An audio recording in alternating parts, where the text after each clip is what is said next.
tayo manalangin? Okay, gawin natin ang butterfly pattern. I close my hands, I close my eyes, bow my head, and talk to God in prayer. Amen. Ngayong araw, para malaman ko kung sinong liban sa ating klase, nais ko tumingin sa kanan kaliwa, isipin kung sino ang wala. Mga bata, sino ang nawawala ngayong araw? Very good. Napakagandang pakinggan na walang lumiban sa ating klase. Mga bata, may binigay ba akong hakdang aralin sa inyo? Okay, wala. Ngayon, tulad ng ibang klase, kayo rin ay may mga alintuntunin na dapat sundin sa loob ng silid-aralan. Hayaan niyo akong ipresenta ang isang video at tayo manonood at pagkatapos ay ating aawitin at sasayawin. Handa na ba kayo? Okay.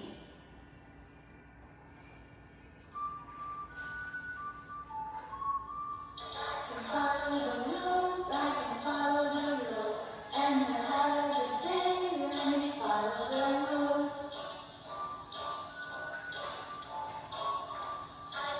Listen to my teacher, listen to my teacher, listen to my teacher, and I'll follow the rules.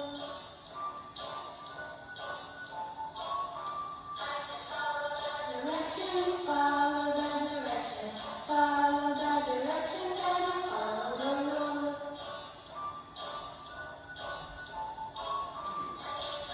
Myself, keep my hands to myself, keep my hands to myself, and I follow the rules.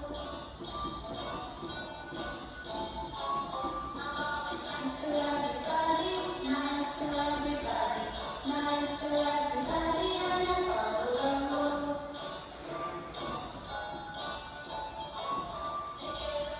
Time to learn and more time to play, more time for fun stuff every day. Give us more time to learn and more time to play, more time for fun stuff every day. When we follow the rules, that's cool, oh yeah. When we follow the rules, that's cool, oh yeah. Ngayon mga bata, nasiyahan ba kayo sa ating inawit? Okay, very good. Naintindihan ko ba ang ating mga alituntunin? Ano ang mga nabanggit na alituntunin? Okay, ano pa? Yes, makinig sa guro. At itaas ang kamay kapag gustong sumagot. Okay, ngayon, noong nakaraan ay nagbigay ako ng tula na pinamagatang si Linda. Ngayon, para malaman natin kung natatandaan niyo ang mga ito, magkakaroon tayo ng isang gawain na tinatawag na hulaan mo ako. Magbabasa ako ng mga clue sa tula at iyong huhulaan kung sino o ano ang tinutukoy ko. Handa na ba kayo? Okay. Sa unang tanong, okay. Sa unang clue,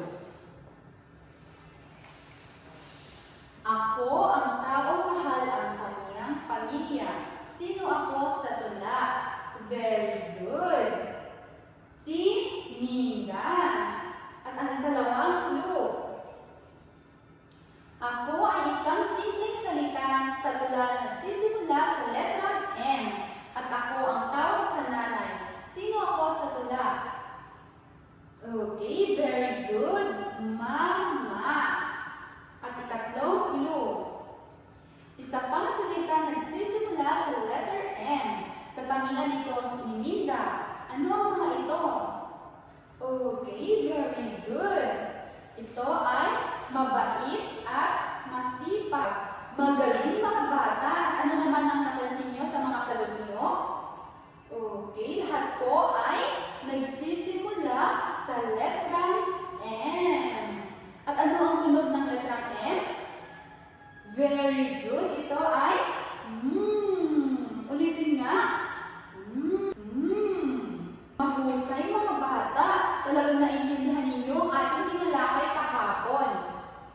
Ngayon, kakantahin naman natin ang kantang pinamagatang TTS. Kakantahin ko muna, kakantahin ko muna bago natin kantahin lahat. Naiintindihan po ba? Handa na ba kayo?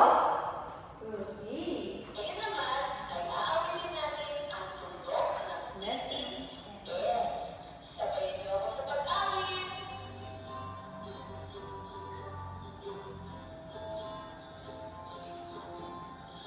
Ano ang tunog ng TTS? TTS, TTS. Ano ang tunog ng TTS?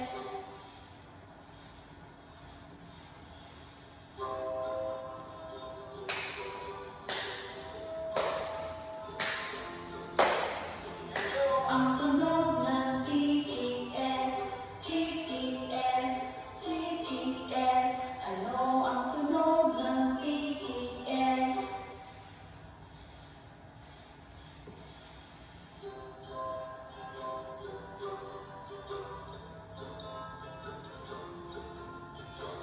Ano ang tunog ng TTS, TTS, TTS. Ano ang tunog ng TTS?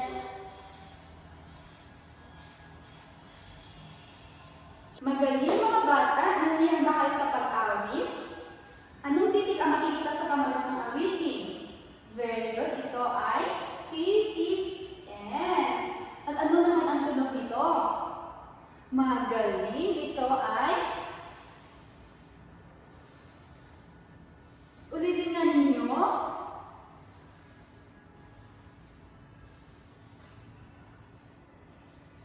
Magaling! Pagkatapos ng ating aralin, kayo ay inaasahang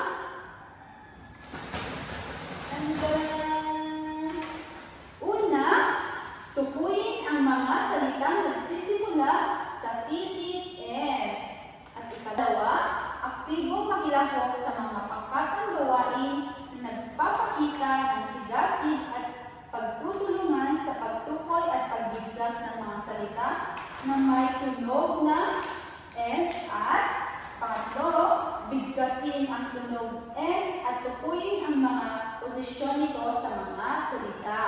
Okay. At ang aralin natin ngayon ay ang tunog ng TTS at ang posisyon nito sa mga salita. Ulitin nga, TTS. Very good. Dahil nakita kong nasihan kayo sa pagkanta, inaasahan kong magiging masaya rin ang ating pagbasa ng bagong aralin ngayon. Ngayong araw, pag-aaralan natin ang tunog ng letrang S. Bukod sa tunog nito, titignan din natin kung saan ito matatagpuan sa mga salita na nasa simula, gitna, or hulihan. Alamin muna natin ang ibig sabihin ng simula, gitna, at hulihan. Una ay ang simula. Sino ang makapagsasabi kung ano ang ibig sabihin ng simula? Very good. Ito ay unang bahagi ng salita. Halimbawa sa salitang suman, ang letrang S ay nasa simula. Ngayon, ano naman ang ibig sabihin ng gitna? Okay, very good. Ito ay nasa pagitan ng salita. Sa salitang mesa, ang S ay nasa gitna. At ang huli, ano naman ang ibig sabihin ng hulihan?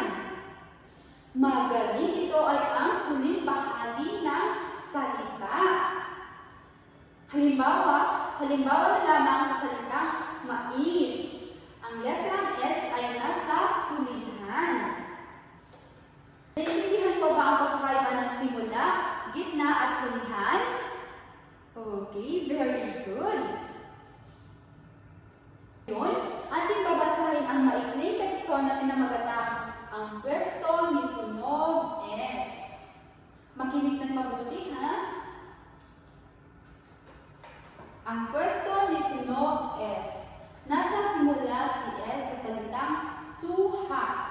Gayon din sa suman. Nasa gitna naman sa salitang mesa. Gayon din sa misa. Nasa hulihan ito ng salitang mais. Gayon din sa salitang walis. Ngayon, mga bata, ano ang napansin ninyo tungkol sa tunog S sa teksto?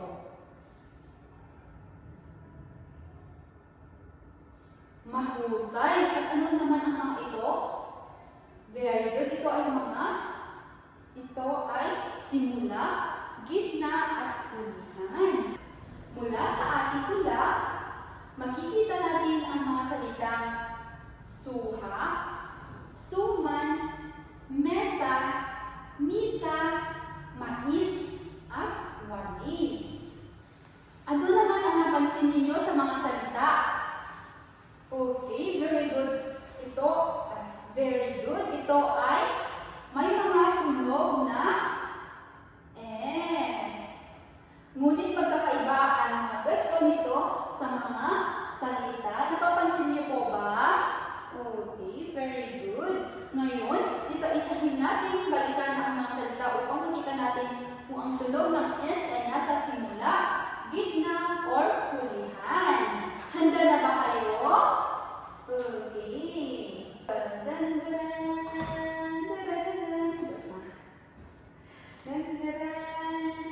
Okay. Ang unang larawan, ano ang nakikita ninyo sa unang larawan?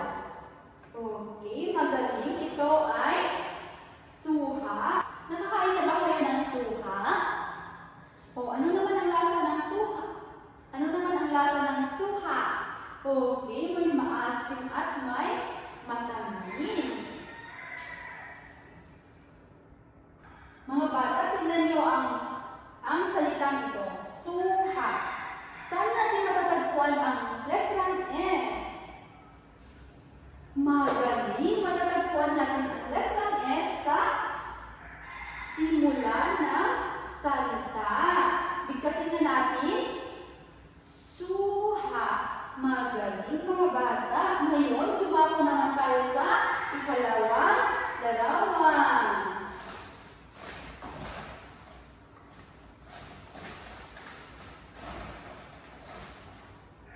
Mga bata, ano ang nakikita niyo sa larawan?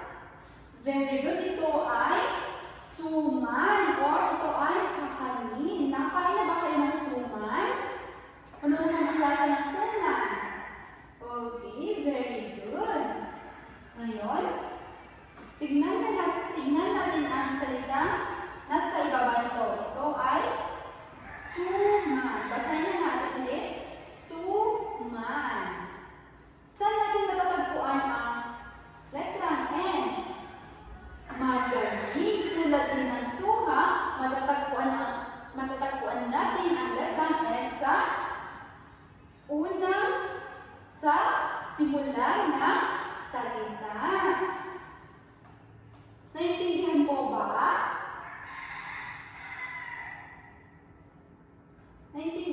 ba? Very good. Ngayon, dumako naman tayo sa ikatlong larawan. Ano ang nakikita niyo sa larawan? Very good. Ito ay mesa. Ngayon, tignan natin ang ito ay mesa. Saan natin nakikita ang mga mesa? Very good. Nakikita natin ang mesa sa bahay, sa paaralan. Ngayon, dumako tayo sa panglimang larawan. Ano ang nakikita niyo sa larawan? Very good. Ito ay mais. Nakakain na ba kayo ng mais? Okay, dapat lang kasi ito ay masustansya. Ngayon, tignan natin ang salita na nasa ibaba. Basahin na natin, mais. At saan natin nakikita ang letrang S? Okay, ito ay nasa hulihan.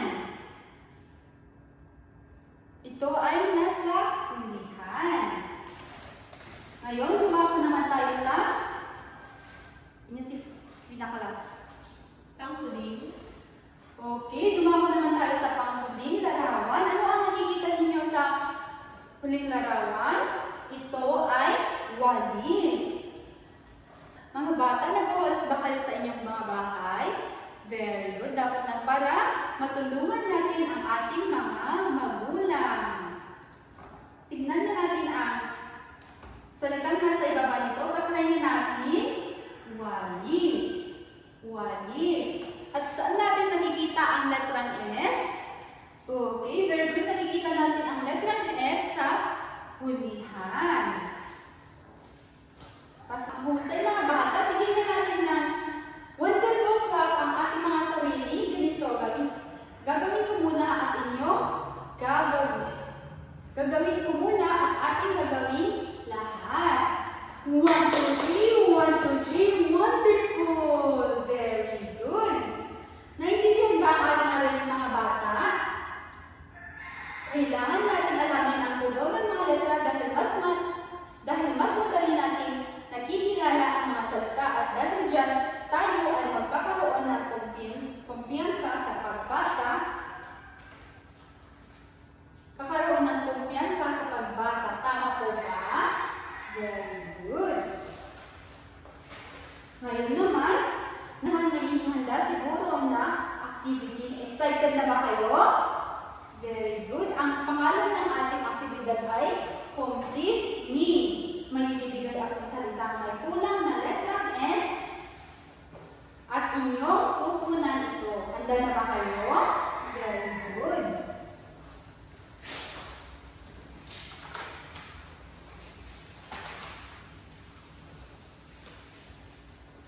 Ngayon, ano ang makikita ninyo sa unang larawan? Very good. Ito ay saging. At saan naman natin ilalagay ang letrang S? Sa simula ba, gitna, o hulihan? Ilalagay natin ang letrang S sa simula ng salita.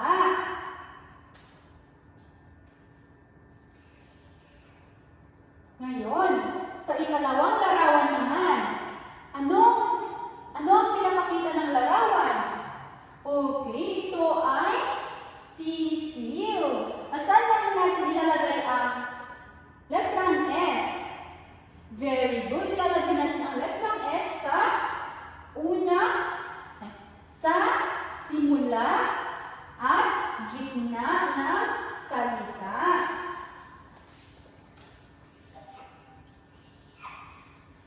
Ngayon, sa ikatlong larawan, ano ang nakikita ninyo?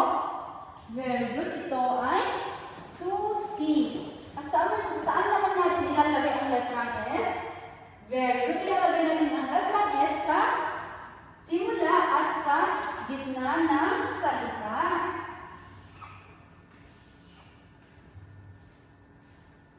Ngayon, dumako tayo sa ikaapat na larawan. Ano ang nakikita ninyo? Very good. Ito ay sombrero. At saan naman natin ilalagay ang letrang S? Very good. Ilalagay natin ang letrang S sa simula ng salita. Simula ng salita. Basahin na natin ulit. Sombrero. Very good. At dumako naman tayo sa sombrero. Saan naman natin ginagamit ang sombrero? Very good. Para hindi tayo mainitan. At dumako naman tayo sa panglimang larawan. Ano ang nakikita ninyo? Ito ay sapatos. Very good. At saan naman natin ilalagay ang letrang S? Very good. Ilalagay natin ang letrang S sa simula at huli. Simula at hulihan. Basahin nga natin ulit, class.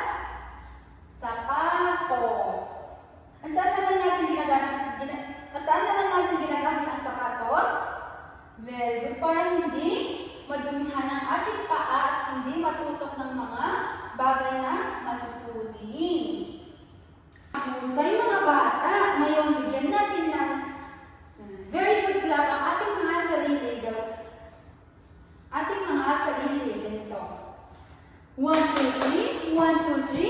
Very good, very good, very good. Mahusay. Ngayon na naiintindihan ninyo ang ating aralin, susukatin naman natin ang inyong kaalaman. Kayo ay papangkatong ko sa 3. May bibigay akong hanay sa mga gawain ninyong sasagutin at gagawin ito sa loob lamang ng 5 minuto. Tandaan lamang,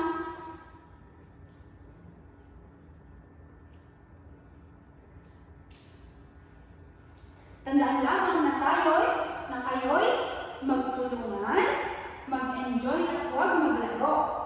Maging marespeto sa kapwa. Itaas ang kamay kung may katanungan. Nagkakaintindihan po ba?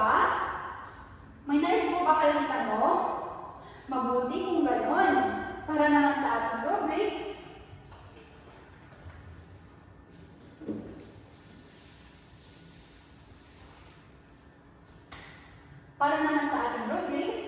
sa pagtutulungan, bibigyan ko kayo ng 5 points kung kayo ay nagtulong-tulong.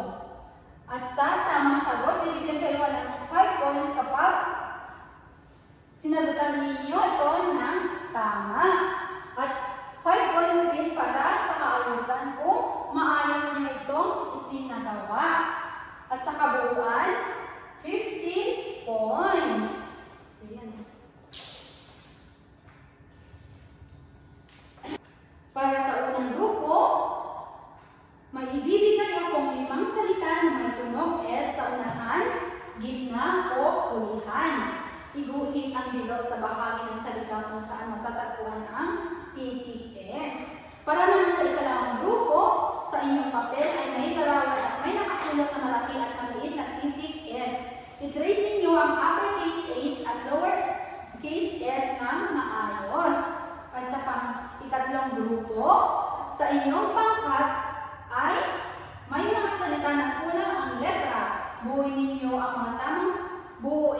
ang tamang salita sa pamamagitan ng paglalagay ng titik S sa unahan, gitna o hulihan ng salita.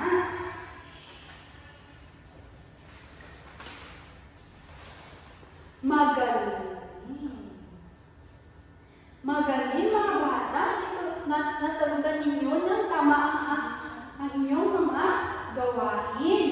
Ngayon, subukin naman natin kung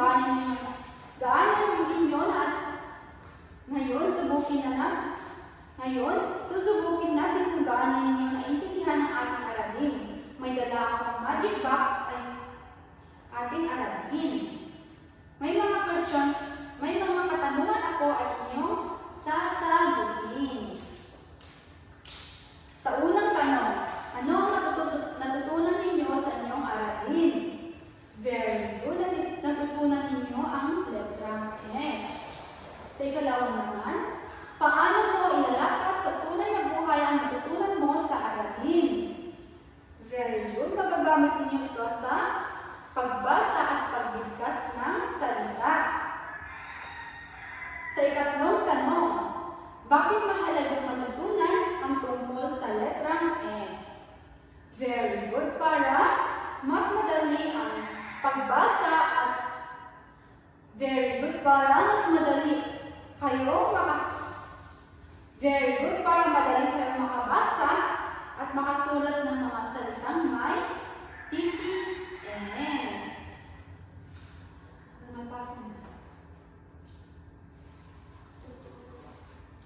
Naintindihan din ninyo ang ating aralin? Kung gayon, sasagutin ninyo ang ating mga pahayag. Ang natutunan ko ngayong araw ay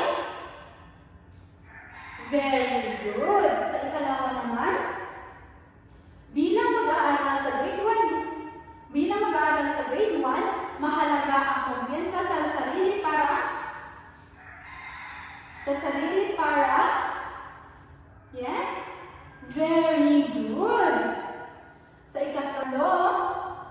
ikatlo, natutunan ko rin na ibigay ang blank tulog ng letrang S. Yes, Mary? Very good. Ito ay simula.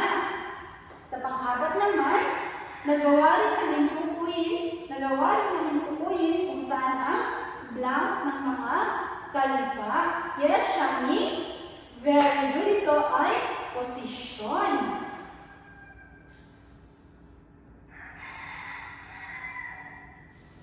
Ngayon naman, makinig sa salitang sasabihin ko. At kung narinig ninyo ang tunog S, itaas ang inyong right hand. At kung wala naman, itaas ang left hand. Naiintindihan po ba ang ating direksyon? Very good. Una.